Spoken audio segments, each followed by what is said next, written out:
Oi, pessoal, boa noite, boa noite, boa noite. Bom, esse vídeo aqui, ele é com a finalidade de nós iniciarmos o estudo da termodinâmica, certo? Então, hoje nós vamos falar sobre termodinâmica. Então, vamos lá. Fizemos a revisão de gases, né? E agora a gente vai entrar no próximo capítulo.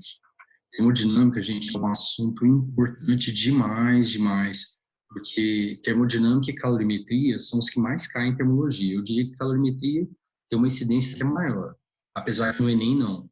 No Enem, no Enem termodinâmica cai bastante por conta da questão das máquinas térmicas, certo? Mas para os outros vestibulares, termodinâmica é um assunto muito importante que o pessoal domina muito pouco. Então, tem muitos detalhes, aí às vezes o pessoal não sabe, e aí apanha, e é aí que você tem que ter o diferencial de saber um assunto que os outros têm dificuldade, certo? A matéria em si não é difícil, é que tem muitos detalhes, certo? Algumas partes um pouco enjoadas e tal, mas no geral é ok, certo? Então vamos lá. Nós vamos começar a termodinâmica pela chamada equação fundamental da teoria cinética. Gente, nós vimos que o gás ideal foi o modelo proposto pelo suíço Daniel Bernoulli, certo? E a teoria criada por Bernoulli para explicar o gás ideal foi conhecida como teoria cinética. A teoria cinética ela tem uma equação chamada de equação fundamental, certo? Tá aqui. A pressão do gás ela é 1/3 da densidade dele vezes o somatório das velocidades, da velocidade média ao quadrado, certo? A velocidade média das partículas ao quadrado. Beleza. Eu vou passar o 3 multiplicando e no lugar da densidade eu vou colocar m sobre v, certinho? Aí eu vou passar o v multiplicando e vou dividir dos dois lados por 2, tá? Então tá aqui. Ok. Dividir por 2. Aí, olha só, gente, quem que é m, em que o m é a massa do gás, vezes o somatório da velocidade média da partícula ao quadrado dividido por 2? Quem que é mv ao quadrado sobre 2, gente? Isso mesmo, é a energia cinética, né? Energia cinética de translação, certo? Então, pronto, tivemos na fórmula e era isso que eu queria. Na verdade, não se preocupe com essa equação fundamental da teoria cinética, viu? Nada disso. O que me interessa mesmo é só essa fórmula e para os vestibulares também. Então, vamos lá. Então, a energia cinética, ela é 3 meios de PV, ou, de acordo com o Clapeyron, 3 meios de nRT, certo? Bom, aí olha só, a minha pergunta é, que energia cinética é essa? Então, olha só, vamos supor que o ar aqui da minha casa ele fosse um gás ideal, certo? Então, ele é formado por partículas que não interagem entre si, né? Não existem forças intermoleculares. Aí, essas partículas, elas movem, né? Assim, elas movem aqui na minha casa, certo? Elas fazem um movimento de translação e a gente viu lá em gás que esse movimento é caótico, certo?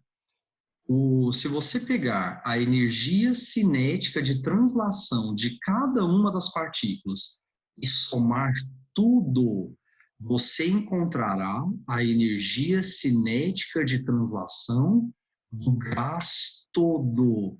Então, por favor, gente, quem que é esse EC aqui? É a energia cinética de translação de todas as partículas. É a energia cinética de translação total do gás, tá bom? E se eu pedisse a você a energia cinética de translação de uma partícula apenas? O que você faria, hein, gente? O que você faria? Isso mesmo. Exatamente. Você vai pegar a energia cinética total e dividi-la pelo número de partículas, ok? Certo? Então, a energia partícula, ela é a energia cinética total pelo número de partículas. Bom, a energia cinética total nós acabamos de ver, né? Gente, alergia não tem nada a ver com corona, pelo amor de Deus. Pelo amor de Deus. É que eu tô com alergia, eu tava espirrando aqui, certo? Bom, vamos lá. Tá mexendo com coisa e poeira, eu tenho alergia a poeira. Vamos lá, alergia cinética total, 3 meios de nRT, certo? Sobre número de partículas. Aí vamos lá. Gente, se nós tivermos apenas 1 mol, se o gás tiver apenas 1 mol, serão quantas partículas? Aproximadamente 6 vezes 10 a 23, não é isso? E se nós tivéssemos 2 mols, serão quantas partículas? Se nós tivéssemos 2 mols, seria 2 vezes 6 vezes 10 a 23, que vai dar 12, né? 12 vezes 10 a 23. E se nós tivéssemos 3 mols ou 3 mols, aí seriam 3 vezes 6 vezes 10 a 23, 18 vezes 10 a 23, não é isso? Então, acho que já deu para entender qual que é a ideia aqui. Então, como é que a gente determina o número de partículas? Ele é o número de mols vezes o 6 vezes 10 a 23, que a química conhece como o número de peraí, eu vou colocar para cá, porque eu fiz o slide, eu sei, vai aparecer coisa ali do outro lado, e esse lado aqui vai ficar vazio. Então, aqui, ó. Então, o Na é o número de colocar maiúsculo, né, porque é o sobrenome do cidadão, certo? Então, número de Avogadro, que vale aproximadamente Avogadro, 6 vezes 10 a 23, certo? Beleza? Bom, aqui nós vamos cortar o número de mols, não é isso? Então, corta o N, certo? Corta o N. Ó, nós vamos ficar com R sobre Na, não é isso? Gente, o R é a constante universal dos gases ideais, né? O valor oficial é 8,3. E o Na é aproximadamente 6 vezes 10 a 23. Você divide duas constantes, obviamente vai dar outra constante. E o nome dela é constante de Boltzmann. Então, aquele R sobre Na ficou conhecido como constante de Boltzmann, que foi representado com K minúsculo, certo? Beleza? Aqui, ó. O Kzinho, gente, ele vale 1,38 vezes 10 elevado a menos 23. E a unidade dele, se você isolar, vai ficar, ó, se você passar a temperatura dividindo, vai energia pela temperatura. Então, é joule por Kelvin. Pelo amor de Deus, gente, não confunda o K do Kelvin com o K da constante, hein? Porque eu já vi fazer isso, beleza? Passar multiplicando para cá o quadrado, certo? Pelo amor de Deus, hein?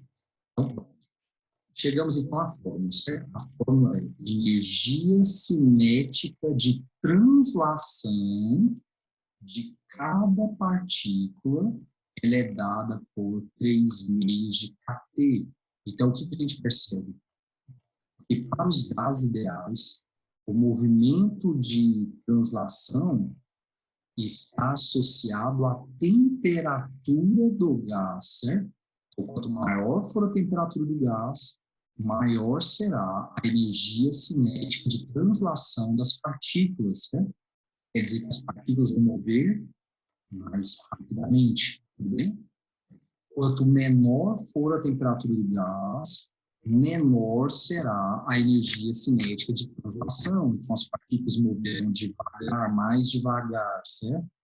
Agora, e se eu não mexer na temperatura? Bom, se eu não mexer na temperatura, então não será alterada a energia cinética, certo? A energia cinética de translação é a mesma, ok? Então, as partículas... Nossa Senhora! Está espirrando você já, ô vergonha. Então, as partículas vão ter a mesma energia cinética, né? Consequentemente, a mesma velocidade, tá bom? Então, é isso que a gente pode falar sobre a temperatura e o movimento das partículas, certo? Certo? Vamos lá, gente. Então, agora, olha só. Então, vimos que a energia cinética de translação de cada partícula ela é dada por 3 meios de kT, certo? Aí vamos lá. Em mecânica, a gente aprende que a energia cinética de translação é dada por mv ao quadrado sobre 2. Então, nós podemos falar que 3 meios de kT, que é a energia cinética de translação de uma partícula só, ela vai ser igual a m0 v ao quadrado sobre 2. E quem é o m0, gente? O m0 é a massa de uma partícula, certo? Bom, beleza. Corte o 2 com 2, beleza? Aí, pessoal, quem que é o K mesmo? A constante de Boltzmann. Ela é o R sobre o número de Avogadro, certo? Vou passar a massa da partícula dividindo. Gente, olha só. Se você pegar a massa de uma partícula e multiplicar pelo número de Avogadro, que é 1 mol, você vai ter a massa de 1 mol de partículas. E a massa de 1 mol de partículas ficou conhecida como massa molar, certo? Então, esse cara aqui vai ser a massa molar. Vou tirar raiz quadrada. Então, pronto. Ó, chegamos na fórmula da velocidade. Então, V é igual a raiz quadrada de 3RT sobre E-mão, certo? Tudo bem? Que velocidade é essa? O nome dela é velocidade quadrática média. Então, essa velocidade que nós acabamos de encontrar é a chamada velocidade quadrática média. Aí, olha só, o que seria essa tal velocidade quadrática média? A velocidade quadrática média é o seguinte: você vai pegar cada partículazinha, certo? Vai pegar a energia cinética de cada partículazinha e vai somar tudo, certo?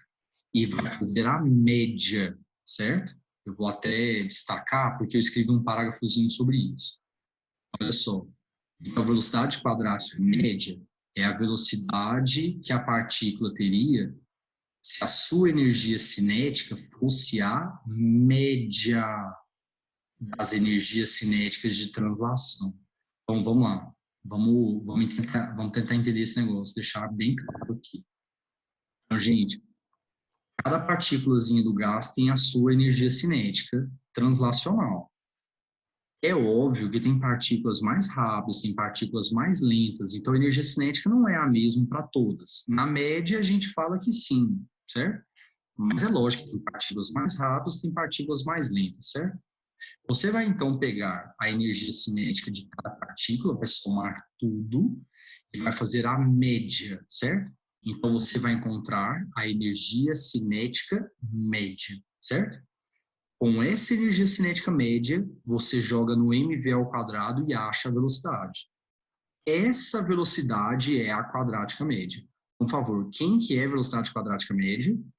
É a velocidade que a partícula possui quando a sua energia cinética for a média das energias cinéticas, ok? Certo? Então tá bom. Então tá. Aproveitando o gancho, nós vamos fazer uma questão, essa aqui é uma questão que ela prova FUVEST, gente, no último vestibular agora, certo? Na primeira fase. Então, vamos lá.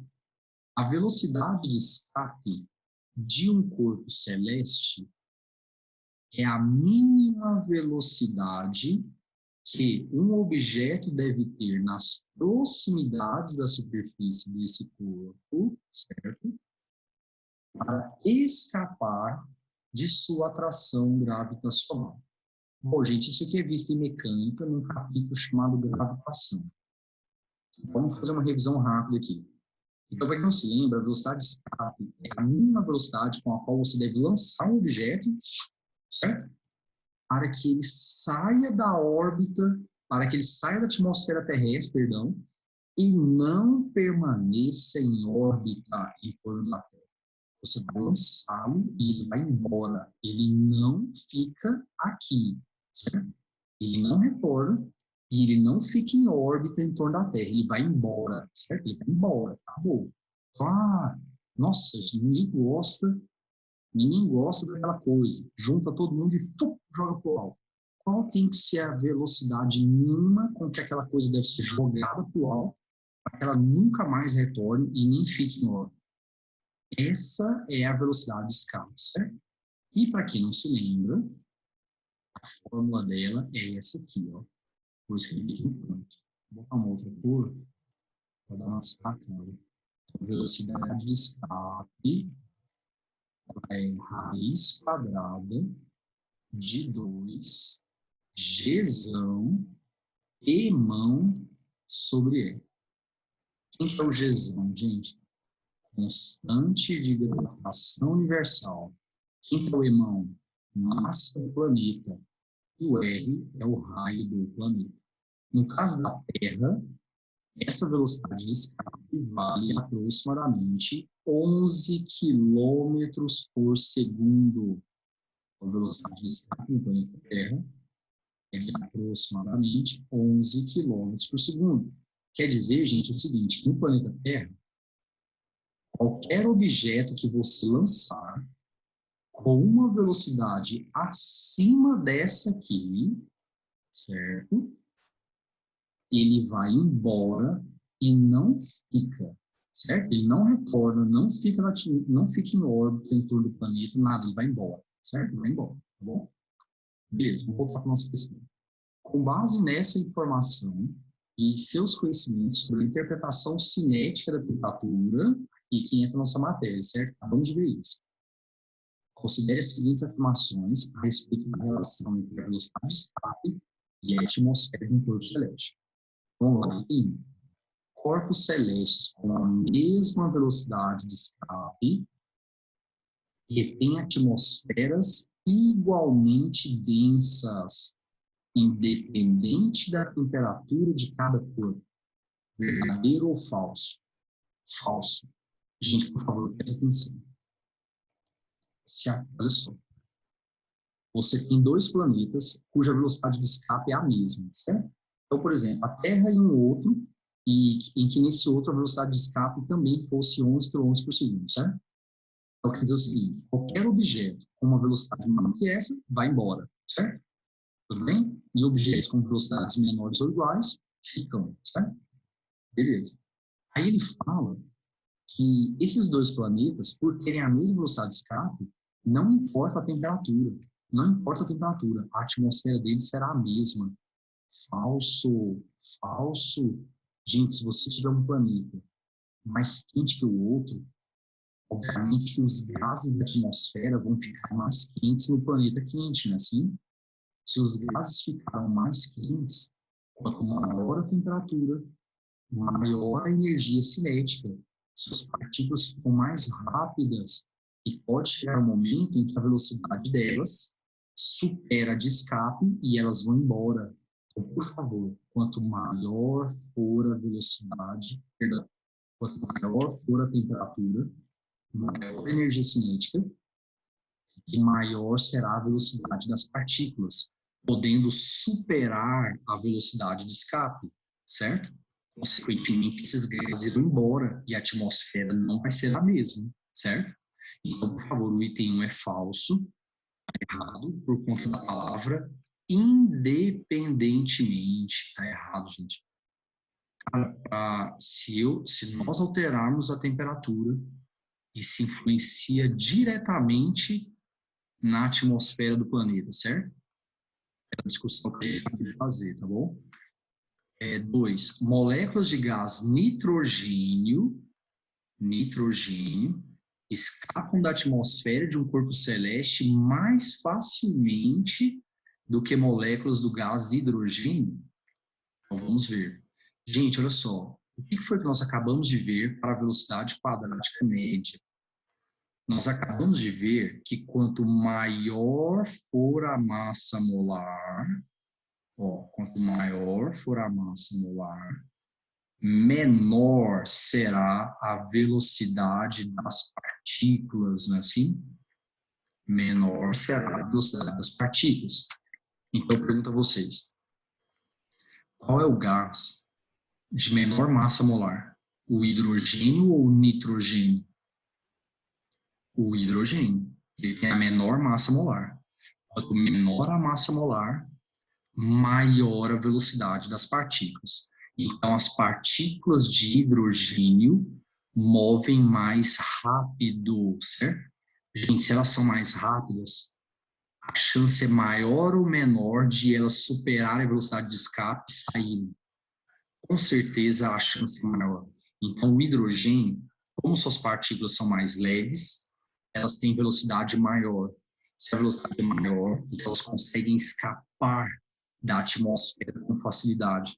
A sua velocidade supera 11 km por segundo e elas escapam. Não é à toa que a nossa atmosfera, o ar, ele é basicamente nitrogênio, com mais de 70%, oxigênio e argônio e umas misturas aí, certo? O hidrogênio praticamente nada, certo? Então, por favor, a nossa atmosfera, na nossa atmosfera, aliás, quem escapa mais fácil é o hidrogênio, certo? Porque ele fica mais rápido, porque ele é mais rápido, perdão. Então, o item também é falso, beleza? Item 2 também é falso. Ok, item 3, vamos lá. Item 3. Comparando o corpo celeste com temperaturas médias iguais, já fez uma ressalva importante. Temperaturas médias iguais, aquele com a maior velocidade de escape tende a reter uma atmosfera mais densa. Então, vamos lá, vamos pensar. Gente, quanto maior for a velocidade de escape, maior será a velocidade que as partículas têm que ter para poder escapar, certo? Por exemplo, a Terra tem uma velocidade de escape de 11 km por segundo. Imagine que um outro planeta tem uma velocidade de escape de 30 km por segundo. Então, você percebe que as partículas elas têm que ser bem mais rápidas no outro planeta para conseguir escapar dele, certo? Então, no outro planeta é difícil escapar. Então, os gases ficam presos e a atmosfera, por consequência, fica mais densa, certo? Mais densa. Por favor, quanto maior for a velocidade de escape, mais difícil é para as partículas escaparem e a atmosfera torna-se mais densa, certinho? O caso no caso da Lua, por exemplo, a velocidade de escape é baixa, então as partículas gasosas escapam com facilidade, certo? Você vê que a Lua não tem atmosfera, certo? Presença muito pequena, tudo bem? De eventuais partículas, tá? O item 3, ele é verdadeiro, certo? Quanto maior a velocidade de escape, mais difícil é para as partículas escaparem e a atmosfera torna-se mais densa. Alternativa certa, letra C, de cloroquina, que já foi, para as pesquisas bem sérias agora, descartada, né? Mas, fácil lá, né? Bom, aqui eu coloquei um gráfico só para a gente poder ter uma noção das velocidades das moléculas, tá? Gente, como eu havia dito, obviamente que as partículas elas não têm todas têm a mesma velocidade, né? Bernoulli considerou que as velocidades escalares médias eram iguais. Então, a gente sabe que a partícula mais rápida, a partícula mais lenta, certo? Então, essa distribuição aqui, ela mostra que poucas partículas são muito lentas. Deixa eu usar papel laser, fica melhor. Poucas partículas são muito lentas, poucas partículas são muito rápidas, e existe uma região aqui, ó, em que a quantidade de partículas é a maior, praticamente todas as partículas ficam naquela região. A velocidade quadrática média é essa aqui, ó, é essa aqui. Então, existe um número considerável de partículas que movem com a quadrática média. Mas a quadrática média não é a velocidade média. Se você pegar a velocidade de cada uma das partículas e fizer a média, você vai ter a velocidade média. Aqui é a velocidade média. Né? Um número maior de partículas move com a velocidade média em vez da quadrática média. Mas a informação que nos interessa é a quadrática média, tá? Porque ela é em termos de energia. Bom, e aqui, VNP é a velocidade mais provável, certo? A velocidade com a qual a maioria das partículas move. Você vê que a maioria das partículas não move nem com a média e nem com a quadrática média, uma velocidade um pouco abaixo, tá? Mas, obviamente, tem muitas acima, tem muitas abaixo, então isso aí é indiferente para nós. O que nos interessa mesmo é a quadrática média, certo? Beleza, falei de tudo isso para a gente poder chegar agora no que interessa. Vamos começar pelo gás monoatômico ideal. Certo? Olá, gente, o que é um gás monoatômico? O monoatômico é aquele formado por apenas um átomo, aquele que já é estável e não precisa de ninguém, certo? Não precisa de ninguém para adquirir estabilidade, que são hélio, certo? Que tem apenas 2 elétrons, um S2, perfeito. Primeira camada, só tem um orbital, não é isso? Um subnível, um orbital em que cabe 2 elétrons. Ok, está completo. E os gases nobres, certo? Que tem a configuração S2P6, né? Então, subníveis SP, o S cabe em 2 elétrons, no S cabe em 2 elétrons, no P cabe em 6, completo, camada de valência completa, 8 elétrons perfeitos, assim estáveis, beleza? Então, os gases nobres no hélio, que é nobre, né? Ele os nobres, eles são monoatômicos. E ideais a gente já viu o que é, né? Ideal é aquele que suas partículas não interagem entre si, certo? Gente, quando o gás for monoatômico ideal, olha só, o que é energia interna? Energia interna é a energia total que eu tenho dentro de mim, certo? Ela é representada pela letra U. No caso do ser humano, a energia interna ela é muito complexa, porque ela envolve várias modalidades de energia, certo?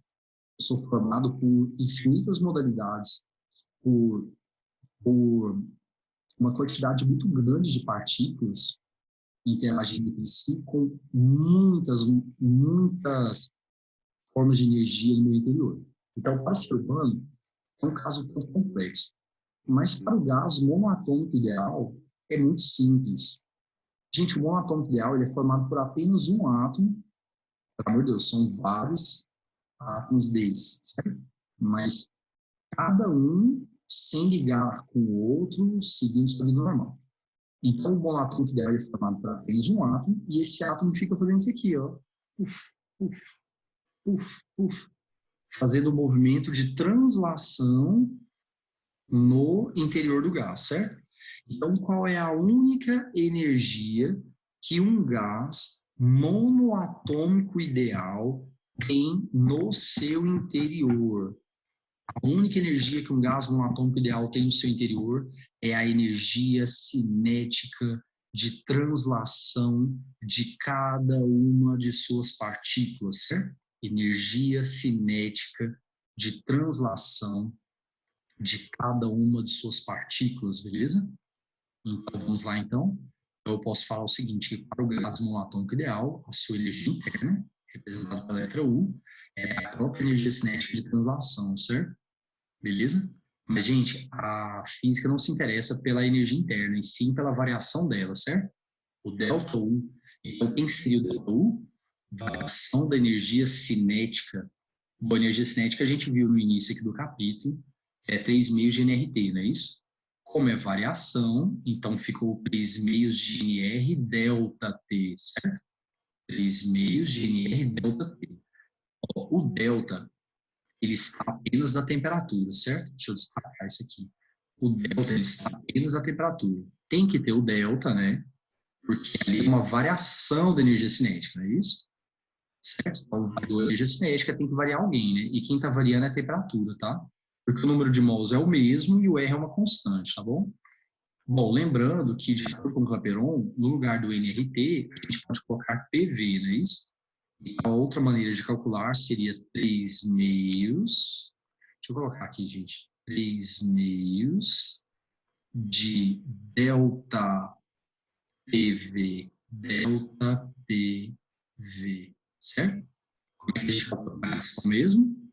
Final menos inicial. Então, vai ficar 3 meios da pressão final, volume final, menos pressão inicial, volume inicial, certo? Tudo bem? Beleza. Então tá. Olha só, gente. Agora eu queria fazer um comentário. É sobre o gás diatômico ideal. O diatômico ele é aquele formado por dois átomos, sejam eles iguais ou não, certo? Então, por exemplo, oxigênio, tá aqui, ó, O2. Monóxido de carbono, CO, certo? Nitrogênio, N2. Flúor, F2, e assim vai, tudo bem? Olha só, é o seguinte, se o gás for diatômico, nós vamos imaginá-lo como sendo um halter de academia. Então, aqui, ó, um átomo ligado ao outro átomo, certo? Tudo bem? Um átomo ligado ao outro átomo. E a gente vai considerar que essa ligação entre eles ela é rígida, certo? Então, gente, nós vamos desprezar o movimento oscilatório devido à ligação, tá bom? Na prática, Não é assim, ele não pode ser desprezado, certo? Tá? Isso aqui é teoria clássica, mas ela tem os erros, certo? Beleza? Olha só, o que que o halter de academia, a molécula de atômica pode fazer? Ela pode ou não mover, gente? Pá, pá, pá, pá, pá, pá, pá. Pode. Então, a gente tem movimento de translação, certo? Movimento de translação. Só que, além disso, ela também pode girar, não pode? Ela também pode girar. Então, nós temos também movimento de rotação, certo? Beleza? Bom, gente, a translação ela pode ocorrer em três eixos, não é isso? Em três eixos. E existe uma teoria chamada de teoria da equilibração da energia, que fala que para cada eixo, a energia cinética é 1/3 da total. A total, gente, é 3 meios de kT, né? Então, para cada eixo, teremos kT sobre 2. Então, por exemplo, imagine uma partícula de O2, uma molécula de O2, né, perdão, partícula, que está indo daqui para lá, certo? Você vai pegar a velocidade dela e vai decompô-la em três eixos, certo? Vx, Vy e Vz. Não necessariamente essas três velocidades são iguais, né? Mas o teorema da equiparação de energia pede para que você considere assim. Então, em cada eixo, teríamos componentes iguais, cada eixo ficaria com 1/3 da energia cinética total, certo? Tudo bem? Energia cinética total é 3 meios de kT, então cada eixo vai ficar com kT sobre 2. Ou então, gente, se for para o gás todo, né? Esse aqui é a partícula, né? Se for para o gás todo, cada eixo ficará com mRT sobre 2. Então, de acordo com a teoria da equação de energia, cada grau de liberdade da molécula tem mRT, perdão, cada grau de liberdade do gás da molécula é kT. Cada grau de liberdade do gás tem mRT sobre 2 de energia, certo? Cada grau de liberdade da molécula tem kT sobre 2 de energia, certo? Na translação são 3 eixos, então ficou 3 meios de nRT, como foi o caso do meu atômico. Só que nós ainda temos 2 eixos de rotação no diatômico, certo? A rotação em torno do próprio eixo ela é desprezível. Então, a gente vai ficar com 3 de translação, com 2 de rotação, totalizando 5 graus de liberdade. Então, tá aqui, ó. Então, quando o gás for diatômico ideal, a sua energia cinética, perdão, a sua energia interna, ela é formada pelas energias cinética de translação, cinética de rotação, certo? Ficam 5 graus, cada um é nRT sobre 2. Então, a fórmula é 5 meios de nRT. NR delta T, perdão, que é variação, né? Gente, por favor, na boa, eu tentei que vocês entendessem aqui de onde vem essa fórmula, mas, sinceramente, não há necessidade, não há necessidade. Então, eu sugiro só que decore mesmo, tá? Então, se for monatômico ideal, 3 meios de NR delta T ou 3 meios de delta PV. Se for diatômico ideal, 5 meios de NR delta T ou 5 meios de delta PV, certo? Agora vem o que importa mesmo. A gente percebe que tanto para o humano quanto para o dia, a variação de energia interna, ela depende da variação de temperatura. Vocês perceberam isso? Se a variação de temperatura for positiva, o ΔU também será. Não é assim? Se a variação de temperatura for negativa, o ΔU também vai ser negativo. Se não houver variação de temperatura, não haverá variação de energia interna. Então, vamos colocar essa conclusão por escrito aqui, certo? Então, gente, por favor, isso aqui é importante demais, demais, demais. Olha só, se o ΔU for maior que zero, isso implica que o ΔT é maior que zero, certo? Tudo bem? A gente está positivo, a temperatura final é maior que a inicial, não é isso? A temperatura do gás aumentou, beleza? Se o ΔU for menor que zero, então o ΔT será menor que zero, não é isso? Beleza? A temperatura final será menor que a inicial. A temperatura do gás diminuiu. E se o ΔU for igual a zero, Delta T igual a zero, a temperatura do gás permaneceu constante, não houve variação, não é isso? Então, por favor, gravem. Nas isotérmicas não há variação de energia interna. Nas isotérmicas, delta U igual a zero. Pelo amor de Deus, isso é muito importante, pelo amor de Deus. Deixa eu falar um negócio para vocês. Isso é lógico, gente. Só se a temperatura não variar, a energia das partículas não altera. Foi ou não foi o que a gente acabou de ver? A energia das partículas de um gás ideal depende da temperatura. Se a temperatura não muda, a energia não muda. Se a energia não muda, a energia interna não alterou, certo? É óbvio, beleza? Tá bom? Não se esqueçam disso, hein, cara? Tá? Bom, nós vamos falar agora sobre o trabalho. Beleza. Outro tópico importantíssimo. Vamos lá. Gente, vamos supor que você tem uma vasilha, certo? Tudo bem? Em contato aqui com bico de Bunsen, certo? Aqui. Então você tem uma chama, beleza? E nós temos um gás preso ali dentro, certo? Então a gente tem um gás preso ali dentro. Beleza.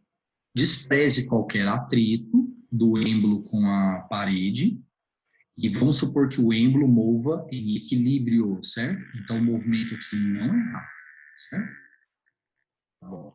Gente, êmbolo móvel de massa constante movendo em equilíbrio. Qual transformação é essa? Qual transformação é essa? Isso, isobárica, perfeito. A isobárica. As isobáricas, que foi que nós aprendemos? Que o volume ele é diretamente proporcional à temperatura. Então, quando você esquenta o gás expande, certo? E o êmbolo sobe. Vamos supor que o êmbolo suba uma certa distância d, tá bom? Beleza. Então, vamos lá. A gente está no mecânico, nós aprendemos que trabalho de uma força constante. Professor, como é que você sabe que a força é constante? Porque, gente, pressão é força sobre a área, né? Se a pressão não está mudando, a força também não, certo? Então, o trabalho de uma força constante, ele é FD cosseno θ, certo? Quem trabalha faz as bolinhas, certo? Em que o θ é o ângulo entre a força e o deslocamento, não é isso? A força está para cima, o êmbolo está sendo deslocado para cima. Então, qual que é o ângulo entre eles? Zero. E o cosseno de zero é 1. Então, você viu que eu nem coloquei o cosseno aqui, tá bom? Beleza. Pressão é força sobre a área, né? Pressão é força sobre a área. Então, se você isolar a força, então força vai ser pressão vezes a área, não é isso? Força vai ser pressão vezes a área, tá bom?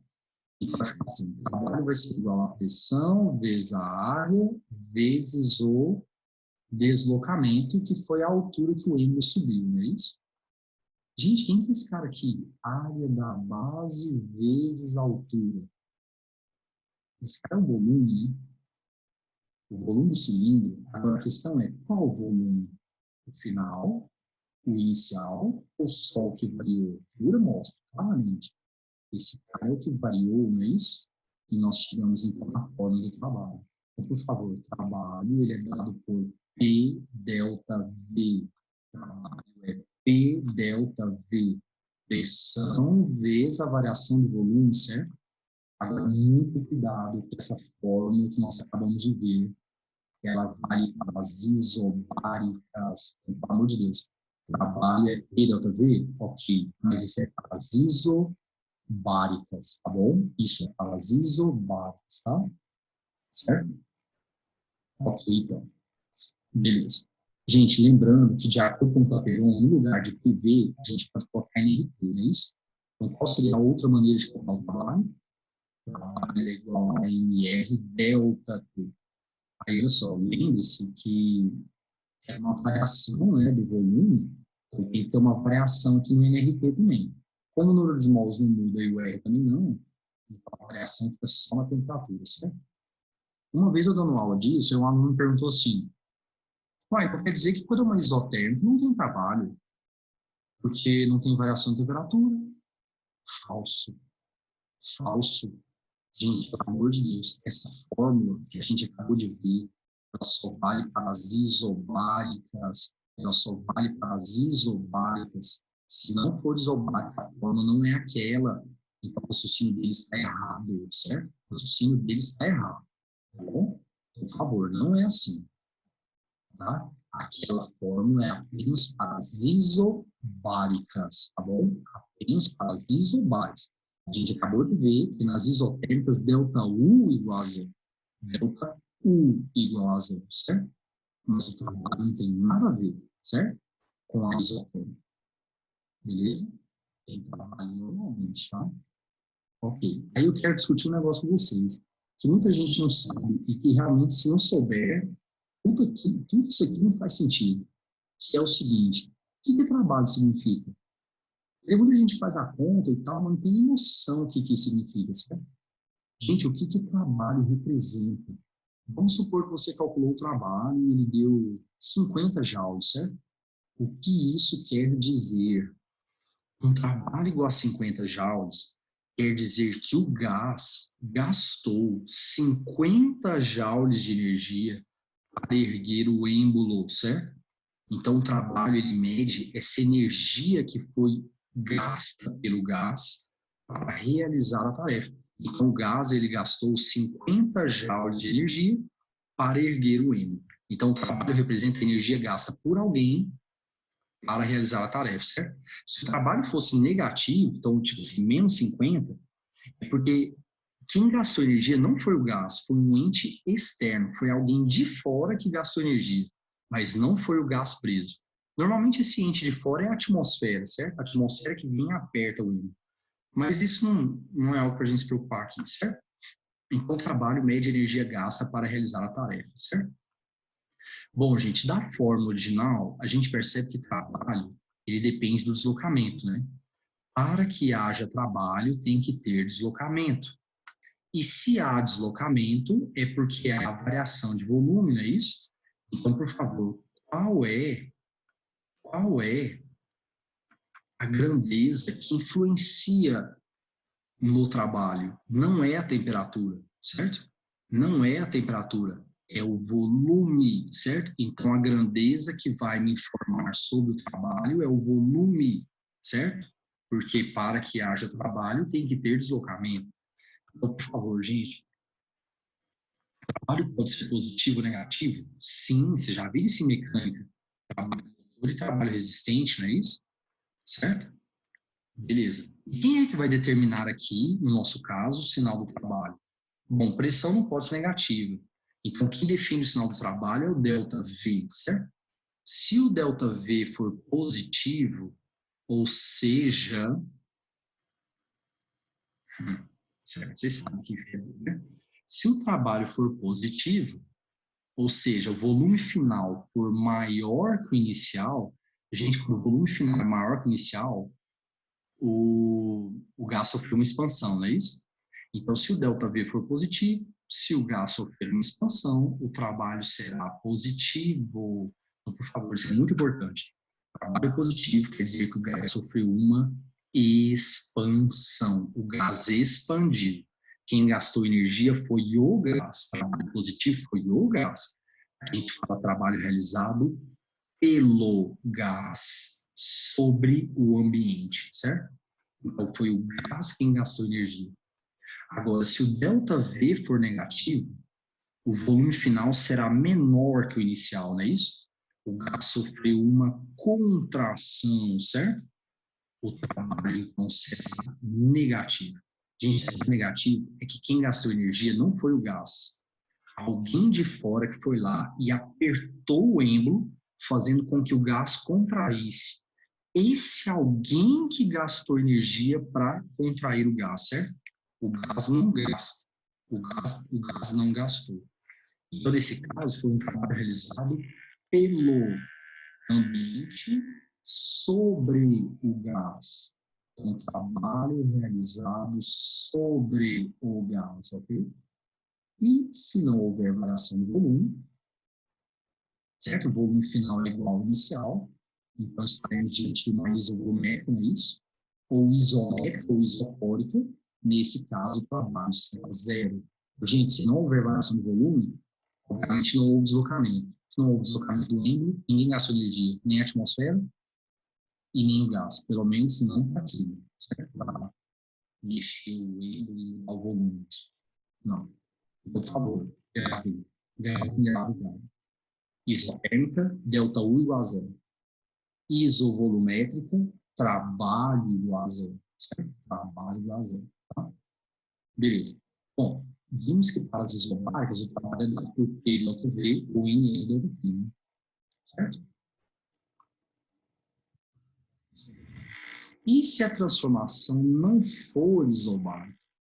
Bom, gente, se a transformação não for isobárica, então o trabalho será dado pela área. Ó, deixa eu mostrar para vocês de onde veio isso. Gente, vamos supor que você tem um gráfico PV, P por V, certo? E vamos supor que a transformação fosse isobárica. Vocês lembram como é que é o gráfico? De uma isobárica P por V? Isso mesmo, é uma reta na horizontal, certo? Beleza. Aí eu peço a você o seguinte, fulano, pega o ponto inicial ali, eu quero do V1 até o V2, certo? Pega o V1, pega o V2. Qual foi a figura formada ali, fulano? É o fulano viu. Retângulo, né, cara? Pergunta imbecil, certo? Beleza. Fulano, faça a área do retângulo. O França, eu tô perguntando errado. Não, tem não, fulano, só tem isso. Se você fizer a área do retângulo, olha o que a área do retângulo vai dar, gente. Ela vai dar a base é delta V, vezes a altura, que é o P, não é isso? Opa, P delta V. Quem que é P delta V nas isobáricas mesmo? É o trabalho, não é isso? É o trabalho, certo? Então, se vale para a isobárica, generalizaremos para todas as transformações. Então, a regra é, toda vez que a transformação não for isobárica, o trabalho será dado pela área. Gente, você vai pegar o ponto inicial para baixar para o eixo, vai pegar o ponto final para baixar para o eixo e vai fazer a área da figura, certo? Tudo bem? Então, o trabalho é dado pela área. É óbvio que esse tipo de figura aqui não vai aparecer para a gente, certo? Que aparece toda vez é retângulo, triângulo. Aí, quando o cara quer apertar a galera, assim, nossa, eu vou tocar o terror aqui, cara. Trapézio, certo? Trapézio. Tá bom? Então, o trabalho é numericamente claro. Lembrando que, por que tem que colocar numericamente mesmo? Porque tem unidade dada por metro quadrado e o trabalho é dado em joules, não é isso? Pelo amor de Deus, apenas o valor é igual, certo? Mas as unidades são diferentes. Às vezes porque a área não pode ser negativa, mas o trabalho pode, certo? Inclusive, gente, cabe a você analisar se o trabalho é mais ou menos. Então, o responsável por saber se o trabalho é positivo ou negativo é você, certo? É você. O que é que você vai fazer? Você vai fazer isso aqui, ó. Você vai olhar o volume.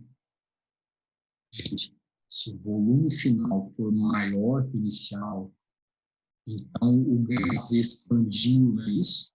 E expansão é trabalho positivo. Agora, se o volume final for menor que o inicial, é porque o gás contraiu, e a contração é um trabalho negativo, não é isso? Certo? Então, você toma cuidado, hein? Olha os volumes, tá? Para ver se os volumes estão aumentando ou diminuindo, tá bom? Beleza? Deixa eu apagar aqui para a gente continuar. Então, vamos lá. Ó, agora, nós vamos fazer uma observação, que é a chamada expansão livre. Gente, eu comentei com vocês agora há pouco que toda vez que o gás expande, é positivo, não é isso? Salvo uma exceção. Então, toda vez que o gás expande, o trabalho é positivo. Foi ele que gastou energia. Salvo uma exceção, e a exceção é essa aqui, ó. Chama-se expansão livre. Para quem não se lembra, é o seguinte: você vai pegar uma vasilha, vai prender o gás de um lado, aqui, o gás está preso aqui, certo? E do outro lado, você vai fazer vácuo, beleza? Aí você vai lá e abre o registro. Quando você abre o registro, o gás começa a expandir e ocupar o outro lado, né? Agora, a questão é a seguinte, o gás expandido e ocupar o outro lado. Tem alguma barreira do outro lado contra a expansão do gás? Tem alguma partícula do outro lado que colide com as partículas do gás, dificultando a expansão do gás? Não. O vácuo não oferece resistência nenhuma, não é assim? Então, se o vácuo não oferece resistência alguma, certo? Então o gás não vai ter que gastar energia. Ele expande sem gastar nada, certo? Então, para ele, não tem barreira nenhuma. Então, ele expande à vontade. Ele abriu ali o registro e ele... Ué, tem ninguém para me impedir aqui? Sério? Sério? E a galera, vai agora, vai todo mundo, certo? E a galera manda ver e expande sem gastar energia. Então, no caso da expansão livre, aí, ó, por que o nome expansão livre? Porque expande livremente, sem nenhuma barreira, certo? Então, no caso da expansão livre, o gás expande contra o vácuo, empurrando nada, certo? Beleza? Nesse caso, então, o gás não realiza trabalho. Então, gente, por favor, apesar de ser uma expansão, o trabalho será zero, certo? Expansão, mas o trabalho é zero, tá bom? Beleza? Nesse caso, falou em expansão, trabalho positivo, certo? Beleza. Deixa eu voltar naquela figura, então. Esse aqui foi um caso que eu peguei para a gente poder ver um exemplo de trabalho realizando expansão gasosa. Opa, perdão. A expansão gasosa realizando trabalho. Então, o gás expandindo e gastando energia, certo? Então, aqui, gente, um caso clássico é o do projétil, quando você vai dar um tiro. Então, quando você aperta o gatilho, o que acontece? O martelo, ele bate no culote da bala, certo? Lá no culote do cartucho. Aí, ao bater, a pólvora explode, certo? E o produto da explosão da pólvora, no produto da explosão da pólvora existem gases. Esses gases, então, expandirão e vão empurrar o projétil para longe, certo? Tudo bem? Então, os gases vão expandir, gastando energia. Energia é essa que uma parte dela é captada pelo projétil na forma de energia cinética, certo? Então, vamos ver o videozinho aqui rapidinho. É coisa bem simples. Quer ver? Olha só. Vamos lá. Então, aqui está o projétil. Certo? Ali está a bala. Vai colocar dentro do lado. Vai colocar uma arma. Vai apertar o gatilho. Pronto. Aí agora atrita a pólvora e... Certo? A expansão gasta energia essa que é recebida parte do projeto, certo? Beleza. Falei de tudo isso para nós falarmos da primeira lei. Nossa, gente, isso aqui é importante demais, demais, demais, certo? Importante demais, demais, demais, cara. Vamos lá. Primeira lei da termodinâmica. Gente, olha só, vou fazer uns comentários aqui. Nós já vimos até agora a lei zero. Vocês lembram da lei zero? A lei zero falava assim: dois sistemas em equilíbrio térmico com o terceiro estão em equilíbrio entre si, certo? É a lei do termômetro, né? Falamos lá em termometria, certo? Nós vimos a terceira lei. O que a terceira lei dizia? É impossível atingir o zero absoluto. Nós vimos em gases agora, certo? E agora nós vamos falar da primeira lei, certo? O que a primeira lei diz? Ela fala o seguinte, gente, que o ΔU, quem é ΔU mesmo? Variação da energia interna, ótimo, vai ser igual à quantidade de calor menos o trabalho. Então, a variação da energia interna é igual à quantidade de calor menos o trabalho. Vamos interpretar isso aqui? A primeira lei, gente, na boa, ela devia se chamar Lei do Bom Senso, porque ela é o bom senso. Vamos lá. Vocês se lembram que calor ele pode ser cedido ou recebido, né? Assim, todas as análises que eu fizer aqui vão ser para calor recebido, porque é mais fácil de explicar, tá bom? É mais fácil para vocês entenderem. Então, imagina que o gás está recebendo calor, beleza? Aí uma parte dessa energia que ele recebeu, ele gasta para realizar trabalho. Então o gás vai lá, recebe 100 joules da chama, certo? E usa 20 para erguer o ângulo, beleza? Obviamente que os 80 joules que sobraram não desaparecem, né? Porque na natureza nada se perde, nada se cria, tudo se transforma. Então os 80 joules não desaparecem. Ou o gás perde para o ambiente, ou ele fica para ele, né, assim. Nesse caso ele vai ficar para ele. A gente trabalha com vasilhas diabáticas que não trocam calor com o meio. Mas mesmo que troque calor, inicialmente ele absorve para depois perder para o meio, tá bom? Beleza. Então, o saldo que fica para o gás e aumenta a energia interna dele é a diferença entre o que ele recebe e o que ele gasta. Então, vamos lá, ó, o quanto que a coisa é lógica. Então, o que fica para o gás, aumentando a energia interna dele, o ΔU, certo? Então, o tanto que a energia interna dele varia, o tanto que fica para ele, é o saldo entre o que ele recebe e o que ele gasta, certo? A primeira lei da termodinâmica é conhecida como o princípio da conservação da energia para a termologia. Nossa Senhora, gente, Nossa Senhora, isso aqui é fundamental. Então, por favor, para a termologia, a primeira lei representa a conservação da energia. Então, você recebe energia na forma de calor, né? Você recebe energia térmica, usa uma parte e o resto sobra, fica para você, certo? Porque a energia não pode desaparecer, né? Assim? Beleza? Ok. Então tá. Baseado nisso, vamos ver uma cena de um desenho que é Os Incríveis, certo? Esse aqui é o Gelado, o amigo do Senhor Incrível. Vamos lá.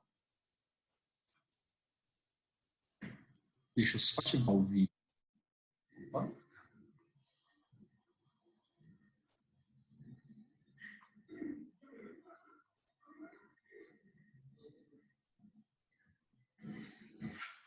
Todo, todo mundo deve lembrar dessa, né? Fica frio aí, certo?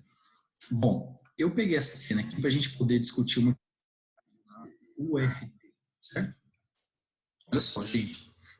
Vamos lá. No mundo dos quadrinhos, muita coisa é permitida. Por exemplo, o Homem de Gelo, que ali no caso eu peguei o gelado, né? Ele é capaz de esfriar objetos e ambientes, ok? Beleza. Os quadrinhos não dizem, mas é possível supor que o calor retirado dos objetos e do ambiente seja absorvido pelo próprio super-herói, certo? Então, ele está retirando o calor dos objetos para que eles esfriem ou congelem, no caso, né? E ele vai receber esse calor, porque a energia não pode desaparecer, né? Nesse caso, ele deveria esquentar até eventualmente ferver, evaporar ou queimar, certo? Viraria homem-tocha, né? E passaria a ser do Quarteto Fantástico, não é isso? O princípio físico que permite tirar essa conclusão é, vamos lá, gente, ele está retirando o calor do meio. Obviamente, ele vai absorver esse calor, porque a energia tem que se conservar. Então, o que ele retira do meio, ele recebe, certo? E quando fala em conservação de energia para a termologia, a lei que representa o princípio, né, no caso, é a primeira letra D, certo? Tudo bem? Pelo amor de Deus, lei de bandas esotéricas, né? Pivi Povó. Lei de Stefan Boltzmann. Gente, Stefan Boltzmann, eu falei dele lá em Propagação do Calor.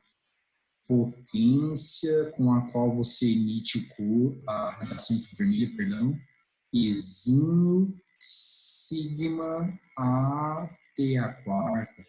Ou então, poder emissivo, né? Poder emissivo de um corpo. Exim, emissividade. Sigma, constante de Stefan Boltzmann, temperatura elevada a 4. Temperatura do corpo elevada a 4. Primeira lei é a resposta, lei zero é do termômetro, tem nada a ver, né? Já comentei sobre isso, e a segunda lei nós nem vimos ainda, certo? Tudo bem? Beleza, estou letra D, tá bom? Beleza, o que nós vamos fazer agora? Agora nós vamos fazer a análise da primeira lei para cada um dos casos particulares, tá bom? Vamos começar pela isotérmica. Vamos lá, gente. Olha só. Nas isotérmicas, quem é constante mesmo é a temperatura, né? A temperatura é constante. Se a temperatura é constante, não vai haver variação de temperatura. E nós vimos que se não varia a temperatura, então não há variação de energia interna, não é isso? Não é? Porque a energia das partículas do gás ideal depende da temperatura. Se a temperatura não mexeu, a energia interna não muda. Gente, se você jogar na primeira lei, delta U igual a calor menos trabalho, delta U igual a zero. Conclusão, quantidade de calor é igual ao trabalho. Então, pelo amor de Deus, nas isotérmicas, quantidade de calor é igual ao trabalho. Vamos interpretar isso? Ó, lembrando que eu vou fazer a análise para calor recebido, tá bom? Beleza? Para calor recebido, não calor cedido, tá? Então, vamos interpretar? O gás recebeu calor, beleza? Mas ele não guarda nada, porque se a energia interna não varia, então ele não ficou com nada para ele, certo? Ele recebe 100 joules, mas ele não fica com nada, porque se ele ficar com alguma coisa, a energia interna dele aumenta, não é assim? Então ele recebeu 100 joules, gastou 100. Então tudo que ele recebe, ele gasta. Toda a energia que ele recebeu da chama, por exemplo, ele usou para erguer o êmbolo, certo? Tem gente que é assim, você vê que termodinâmica é para a vida, né? Tem gente que tudo que recebe gasta. Não sobra nada, não é isso? Não sobra nada, tá bom? Gente, se um exercício te pedisse a quantidade de calor em uma isotérmica, como é que você faria? Nós vimos que o calor é igual ao trabalho. E o trabalho, vocês sabem que é dado pela área, né? É ou não é? O trabalho é dado pela área. Mas como é que é o gráfico de uma isotérmica mesmo? Ele é uma hipérbole, não é isso? Não é? Ele é uma hipérbole equilátera. Olha aqui, ó. O gráfico, perdão, de uma isotérmica, uma hipérbole equilátera. Aí, gente, você teria que fazer a área dessa carniça aqui, certo? Você tem que pegar o ponto inicial, baixar até o eixo, pegar o ponto final, baixar até o eixo, e fazer a área que seria esse chifre aqui e o retângulo, né? Porque você baixa os pontos até o eixo, não é isso? E aí você teria que fazer essa carniça aqui, certo? Obviamente que com o ensino médio, a gente não tem como fazer essa área. Nossas ferramentas matemáticas do ensino médio não dá. Então, toda vez que o vestibular te pedir a quantidade de calor, ele vai te dar o trabalho, certo? Ele vai dar o trabalho. Você não vai fazer essa área, certo? Aí, qual que é a sua obrigação? Lembrar que nas isotérmicas, delta U igual a zero. Aí você joga a primeira lei, calor igual ao trabalho, certo? E o trabalho ele deu. Agora, com o ensino superior, usando ferramentas do ensino superior, a gente chega numa fórmula, tá bom? E a fórmula é essa aqui. Trabalho é nRT, logaritmo neperiano. Gente, logaritmo neperiano, para quem não se lembra, é o log na base E, certo? Log na base E, em que o E é o número de Euler ou Euler, certo? Eu aprendi Euler, mas também já não falo Euler, certo? Aproximadamente 2,78, tá bom? É o logaritmo natural. Aqui, logaritmo neperiano do volume final sobre o inicial. Essa fórmula já caiu. Ela caiu no UNB, com cálculo mesmo, e a UNB não deu a fórmula, isso foi no vestibular de 2013, e ela caiu no UNIRV, certo? Na prova da UNIRV lá de Rio Verde. UNIRV, certinho? Beleza? Então, tá bom. Mas fora essas duas, eu nunca vi. E eu, praticamente, acho que isso aqui é custo-benefício muito baixo. Aliás, acho muita sacanagem alguém perguntar esse negócio, né? Vamos lá. Isovolumétrica agora. Isovolumétrica, ou isométrica, ou isocórica, não é isso? Gente, quem que é constante mesmo nas isovolumétricas? O volume, perfeito. E se não houver variação de volume, então a gente acabou de ver que não vai haver trabalho, né? Assim, gente, se não há trabalho, joga lá na primeira lei, o que é que vai dar? Delta U é quantidade de calor menos trabalho, não é isso? Se o trabalho é igual a zero, então delta U é igual à quantidade de calor, certo? Interpreta aqui para mim, gente, o que é que está acontecendo? Vamos lá, trabalho igual a zero. Quer dizer que o gás não está gastando nada. É ou não é? O gás não gasta nada. Se o gás não gasta nada, tudo que ele recebe fica para ele, não é assim? Então ele recebe 100 joules e guarda os 100 joules.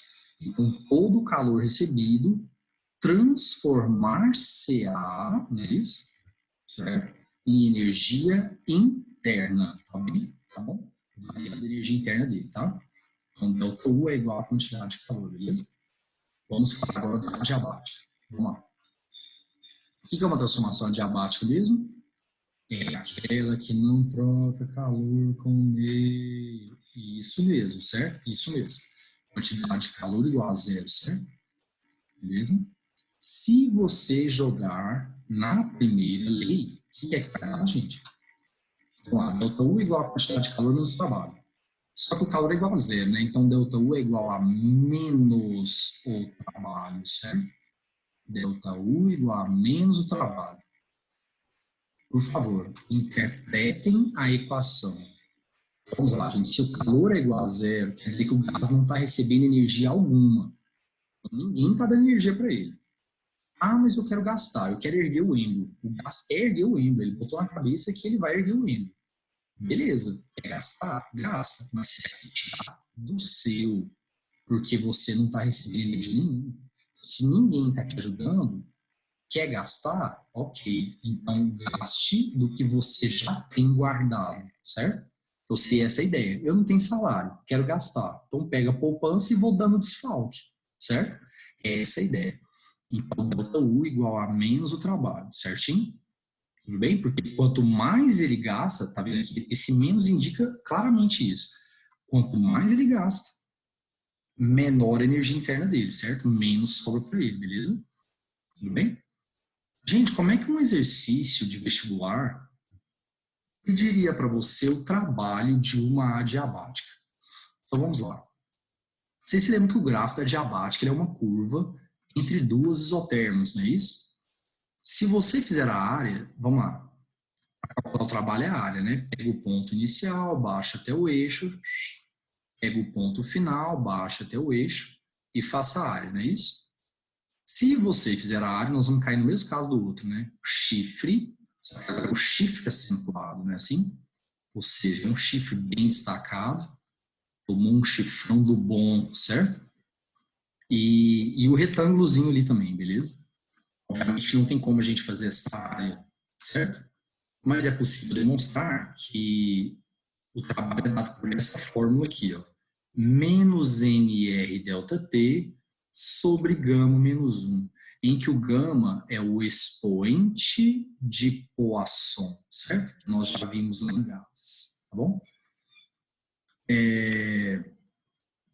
Eu acho que não há necessidade de ver essa fórmula, tá bom? De decorar essa fórmula. Então tá bom. Então, como é que você vai fazer então? É uma adiabática e o cara te pediu o trabalho. Você não tem como fazer a área da carniça lá. Você não sabe aquela fórmula decorada. Então, o que é que você vai fazer? Você vai jogar na primeira lei, ué. Delta U igual a calor menos o trabalho. E o delta U a gente sabe calcular. Se for monoatômico, 3 meios de NR delta T. Se for diatômico, 5 meios de NR delta T. Então, é só fazer desse jeito, tá? Calcule o delta U, joga na primeira lei. Beleza?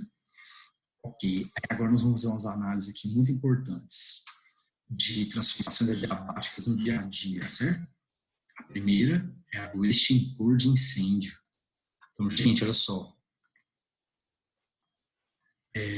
Isso aqui foi uma pergunta que caiu na Federal de São Carlos, mas ela já, você já caiu em qualquer lugar que você quiser. Então, você vai lá e usa o extintor, certo? tá lá presenciando incêndio, certo? Usa o extintor. Aí a pergunta que caiu na UFSCar foi a seguinte: por que na região do bocal aqui, ó, a temperatura fica tão baixa ao ponto de formar cristais de gelo no local, certo? Então, por que lá no bocal a temperatura fica tão baixa ao ponto de serem formados cristais de gelo? Por quê? Então, vamos lá. Eles pediram para você explicar termodinamicamente. Então, gente, nós vamos jogar na primeira lei. Vamos lá. O que fala a primeira lei? ΔU é igual à quantidade de calor menos o trabalho, certo? Beleza? O que é que acontece com o gás quando ele sai? Tem extintor que é de gás carbônico, né? O que acontece com o gás quando ele sai do extintor? Ele faz isso aqui, ó. Ele sofre uma expansão rápida, ó, expansão rápida. Gente, quando eu falo expansão, o que é que você pensa? Isso foi o que eu pensei também. Falou expansão, eu penso em trabalho positivo, não é isso? Certo? Beleza. E quando fala a palavra rápida, o que é que você pensa? Perfeito, adiabática. Eu pensei a mesma coisa. Transformações rápidas são consideradas adiabáticas, não é assim? Calor igual a zero. Beleza, vamos lá então. ΔU é igual a calor menos trabalho. Gente, menos com mais vai dar o quê? Menos. ΔU será negativo. E nós acabamos de ver, né? O que quer dizer menos ΔU negativo? Quer dizer que a energia está diminuindo, então a temperatura... Ai, falhou. Ai, quase. Ai, não saiu. Então, vou lá. Então, ΔU negativo quer dizer que a temperatura diminuiu. Então, é por isso que formam-se cristais de gelo no bocal. Porque o gás, ele esfria e, consequentemente, os locais por onde ele passa também esfriam, porque eles cedem calor para o gás, beleza? Então, o gás ele sofre uma expansão adiabática e nas expansões adiabáticas ocorre uma queda na energia interna, ocorre uma queda de temperatura, certo? Tudo bem? Gente, você poderia fazer essa análise só pelo gráfico. Olha o gráfico aqui. Se o gás está expandindo, deixa eu pegar essa parte aqui, ó. Se o gás estiver expandindo, então ele está indo do 1 para o 2 ou do 2 para o 1? O que vocês acham? Expansão, o gás está indo do 1 para o 2, não é isso? Certo? O gás está indo do 1 para o 2.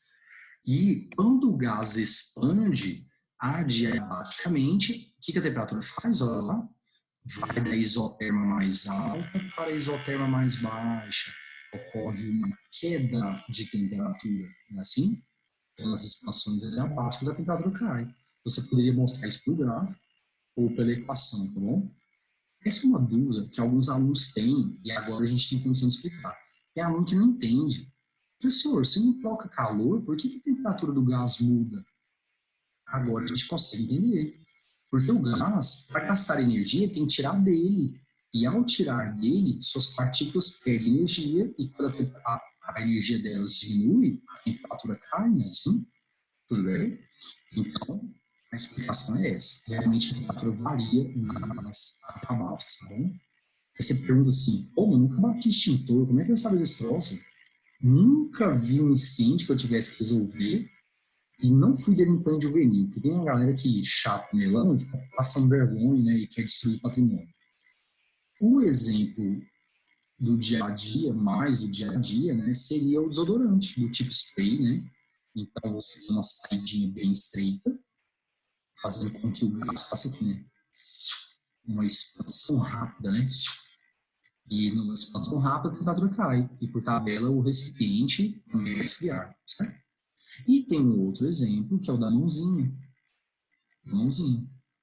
Que ó, também já caiu no vestibular várias vezes. Então, gente, olha só, faça igual a menina. Pega as mãos, certo? E assopra com a boca bem aberta. certo? Bom, como a gente está em quarentena, está sozinho, não tem problema, né? Pode fazer de boa, que você não vai matar ninguém. Agora, se fosse em sala de aula normal, eu sugeriria que cuidar, certo?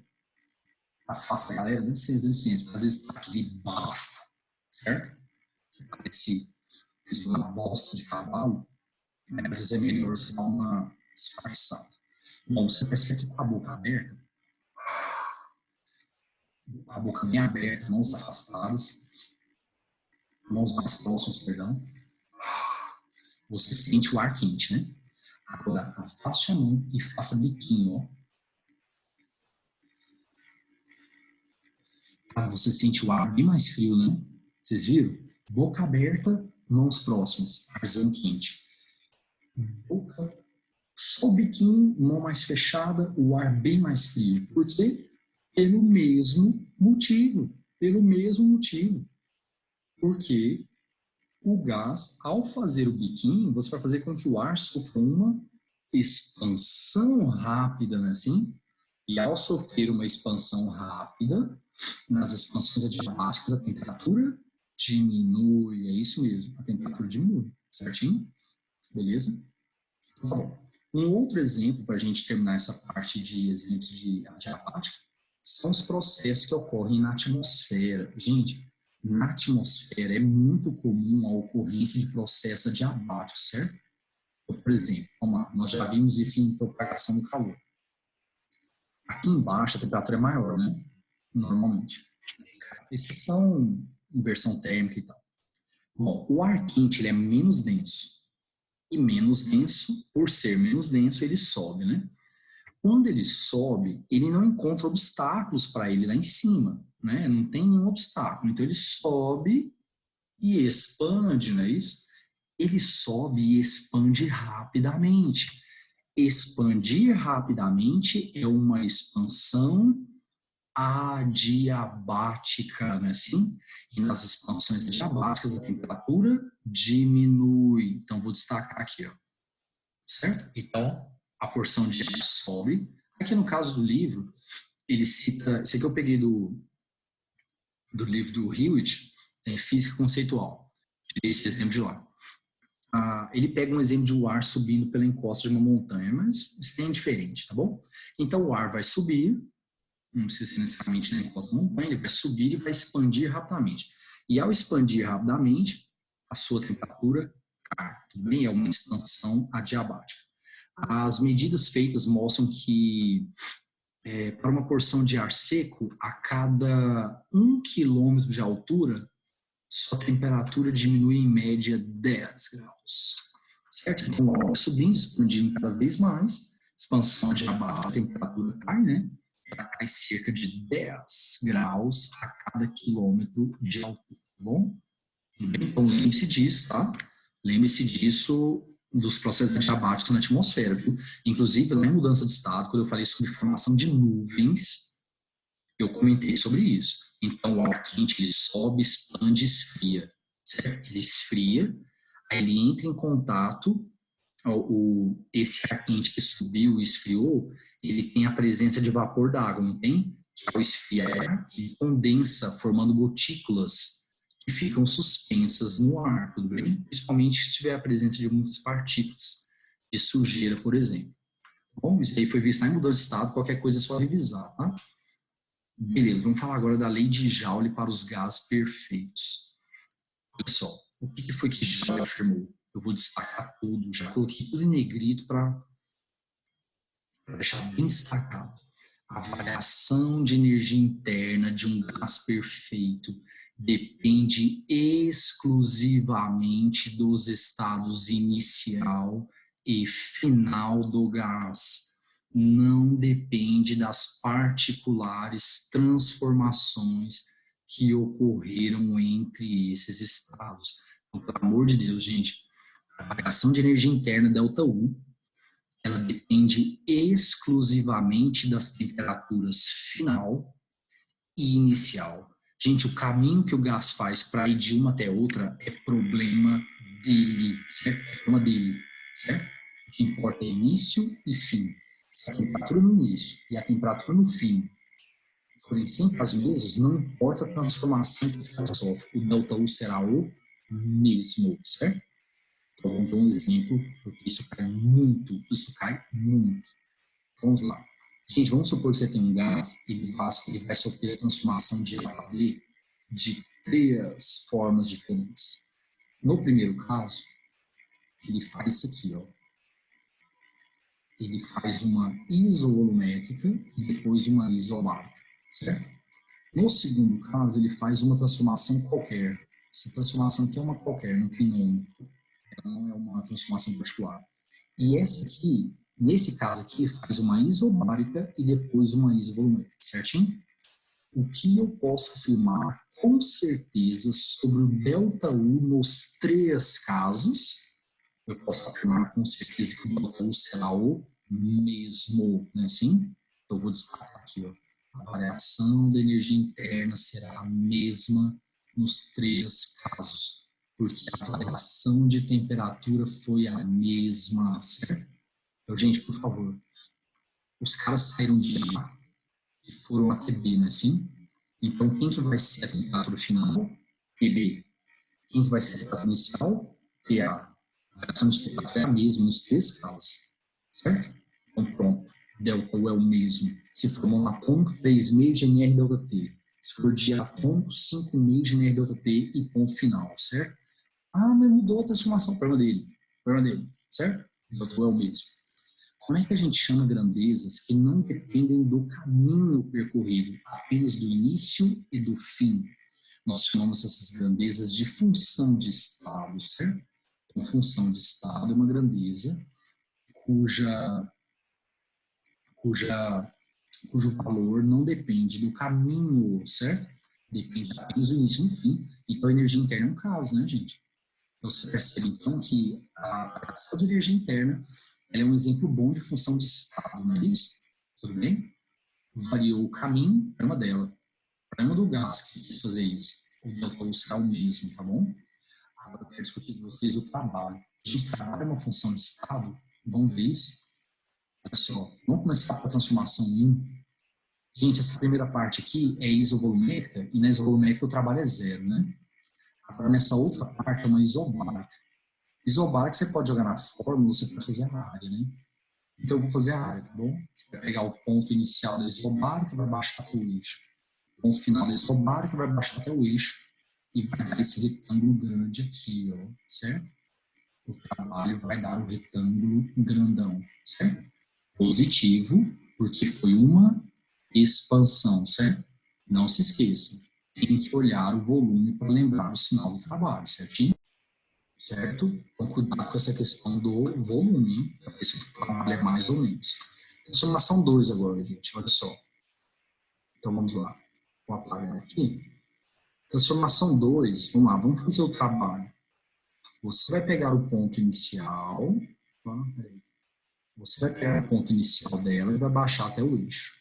Vai pegar o ponto final dela, que é o B ali, vai baixar até o eixo. E você vai fazer a área da figura. E você percebe, então, que a área, a figura formada, aliás, é um trapézio, não é isso? A figura formada é um trapézio, beleza? Tudo bem? Eu já vou parar por aqui, nem vou fazer o outro. Já deu para sacar, né? Vocês viram que para cada transformação deu um trabalho diferente, né? Transformação 1 deu o retângulo grande, transformação 2 deu o trapézio. Então, quando eu mudei o caminho, mudou o trabalho. Então, o trabalho não é uma função de estado, certo? O trabalho é uma função de caminho, certo? Então, gente, quando a grandeza muda o seu valor, quando muda o percurso, dizemos então que ela é uma função de caminho. Bom, a quantidade de calor por tabela, ela também vai ser uma função de caminho. Por quê? Porque se você jogar na primeira lei, vamos lá, vamos escrever aqui. Vamos jogar na primeira lei. A primeira lei fala o seguinte: delta U é igual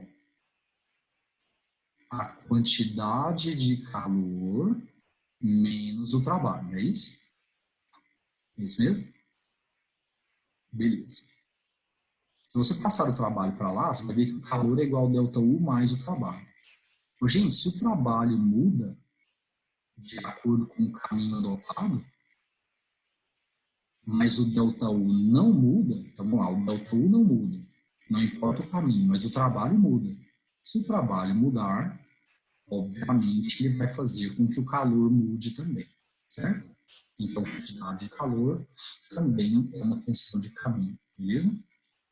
Ok, vamos lá, vamos continuar. Gente, eu não sei se vocês se lembram, nós vimos na inglês a chamada relação de Mayer, né?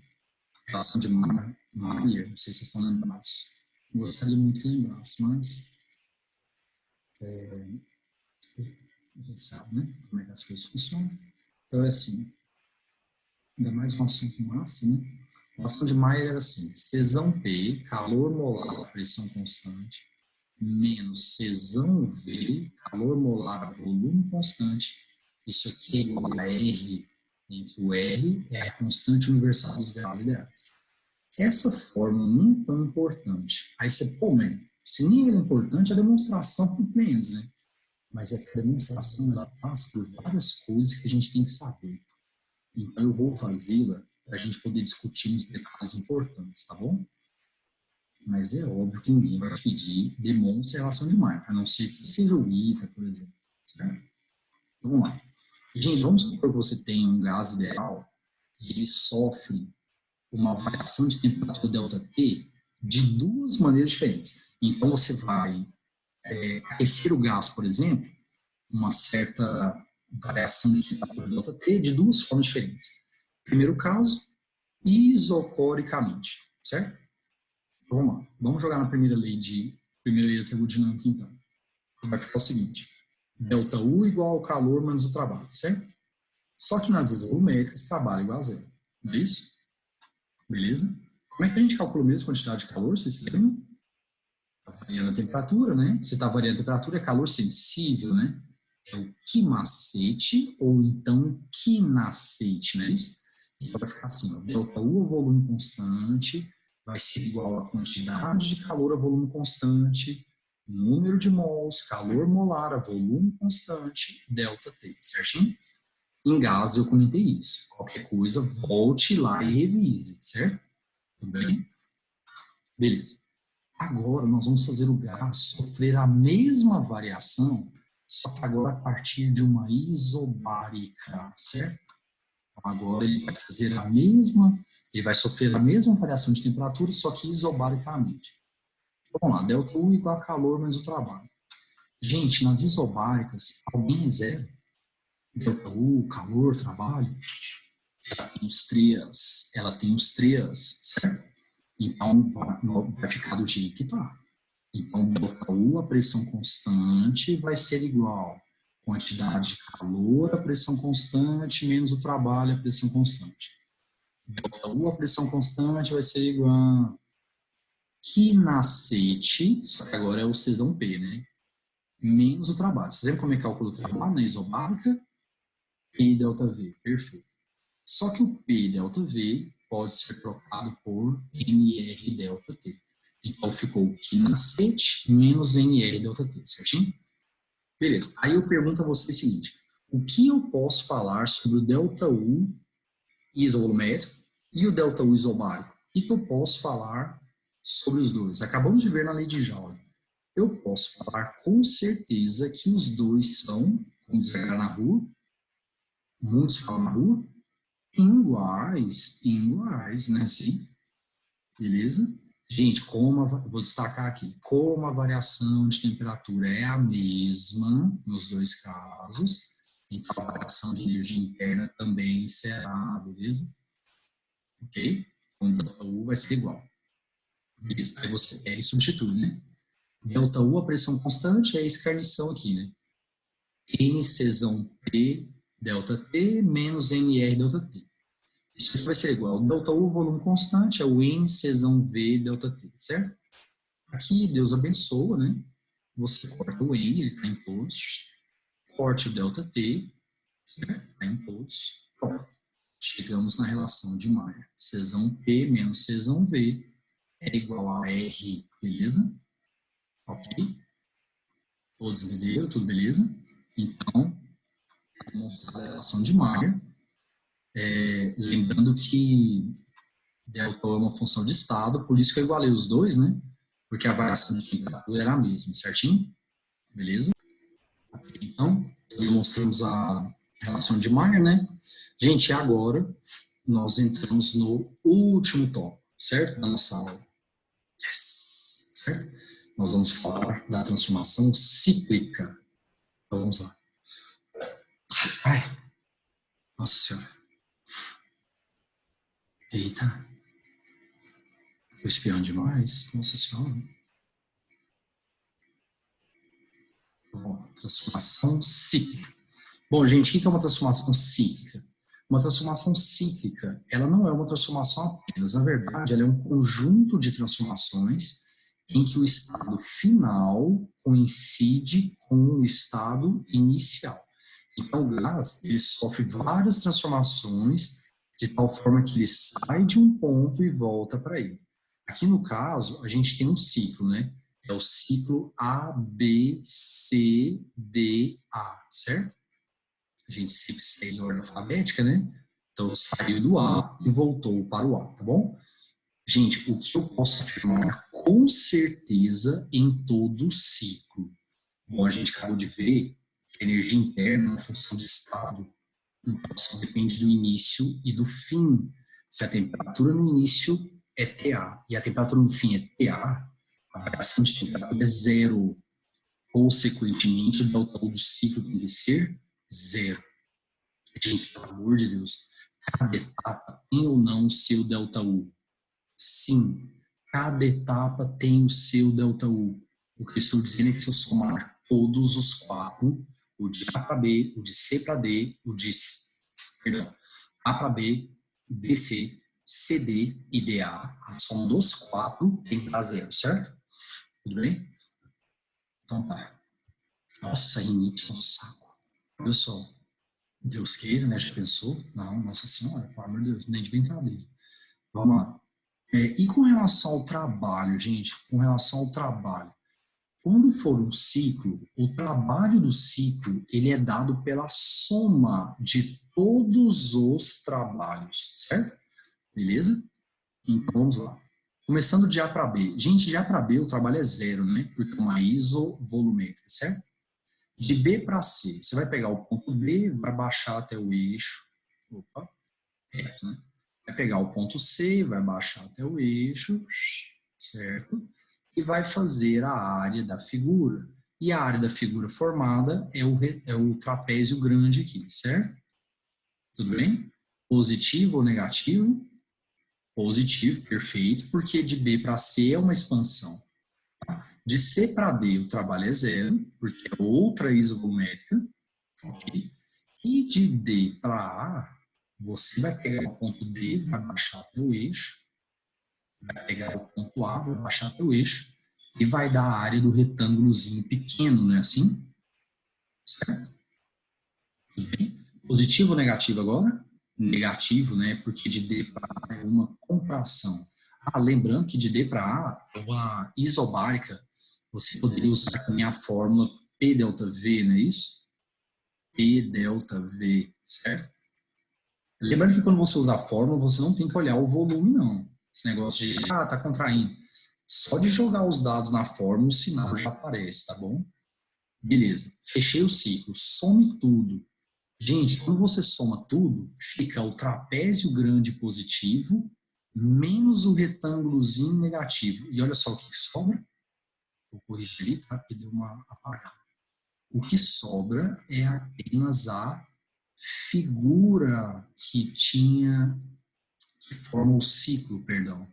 Então sobra apenas a figura que representa o ciclo, aquele trapézio ali, o menor, tudo bem? Então, qual que é a regra? Por favor, toda vez que for um ciclo, o trabalho é numericamente igual à área, mas cuidado, não é a área até o eixo, é a área da figura formada. E outra coisa, toda vez que for um ciclo, você não vai olhar se é expansão ou contração, porque são várias transformações, né? O que a gente vai olhar é o sentido do ciclo. A gente acabou de ver isso. Nesse nosso exemplo, ciclo no sentido horário, vocês viram que o positivo ficou maior, não foi? Que é o BC, né? Então, a regra é, toda vez que o ciclo for no sentido horário, o trabalho será positivo. Toda vez que o ciclo for no sentido anti-horário, o trabalho será negativo, tá bom? Beleza. Com relação a ciclo, é isso daí, certo? Beleza? Então, não tem mais nada a acrescentar, só esses detalhes. Lembre-se que delta U igual a zero, trabalho é a área da figura, certo? Beleza? Gente, bateu o sim, certo? Então, até a próxima. Beleza? Até a próxima. Tchau, tchau, tchau, tchau. Boa noite, boa noite, boa noite.